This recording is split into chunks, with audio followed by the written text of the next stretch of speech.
Okay, we are speeding. Yep, so this is my first time here in Newport, and I guess I've built up so many expectations about it here because I know so much of the history. You know, I mean, Newport Festival is part of the history of jazz, obviously.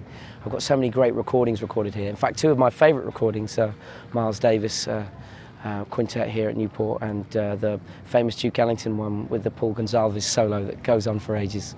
So I had a lot of a built-up emotion about coming here. Then I came here and I realised it was beautiful as well and an idyllic place. So it's a little bit overwhelming for a 24-year-old who really thought if he did this, it would be at the end of his lifetime rather than at the beginning. Is, coming here and playing and being around all these musicians, I mean, when you walk on stage, you're sort of carrying a sense of history with you?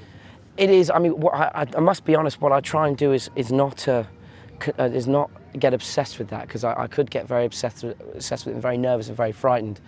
I just, try and realise that, I'm doing my own thing, slightly different. It's not particularly traditional. It's got elements of tradition, but, I come from a very different background, and I acknowledge the greats, and I fall at their feet, and it's amazing to meet them and just be backstage with them. But ultimately, I've just got to get on stage and do my own thing. One thing, to me, the knockout on the show was front. Cool. And if I could get a sound bite, one of the things that generations, they say, oh, well, you're covering those kind of tunes for, but when Coleman Hawkins did Body and Soul, it was a pop tune. Sure. When Grant Green did Moon River, it was a pop tune. No kidding, and, yeah. Just talk about how you feel about taking today. You did it a little bit on stage, but if you give me a good sound bite. Sure.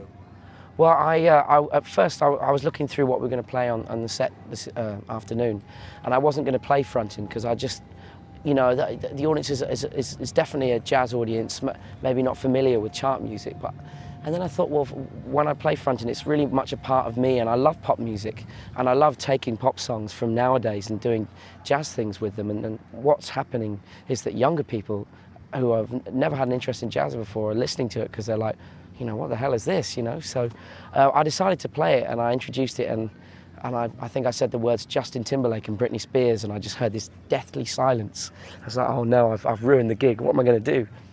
So, I played it, and they got the vibe. They got it. They could see that this is from my generation, and you can play jazz over pop songs, same way Louis Armstrong, same way Coleman Hawkins, same way Grant Green, same way everyone has done in the past. So, hopefully I'm carrying on a bit of that.